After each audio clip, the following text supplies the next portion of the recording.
You can now use Confluence as a way to collaborate with your multilingual team with a simple click of a button.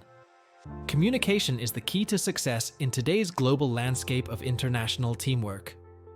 Easy Confluence Translator allows you to select the language of the source page, create translations, update the translation, and create as many translations as you possibly need.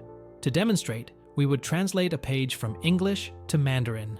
The first thing we want to do is select the language of the page we want to translate. Easy Confluence Translator is capable of detecting the language of any page on its own, just by clicking the Detect Language button. To create a translation, simply select your desired language that you want the page to translate, and also select where the page should be stored after translating it, then click the Translate button, and your page should start translating. It's as simple as that. A translation can easily be edited by using the Translation Edits dialog.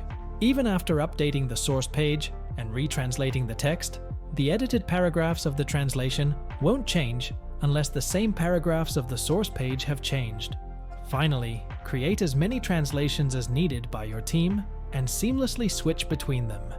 If you have trouble with any other translations, check out the app's documentation or contact us for a full tutorial.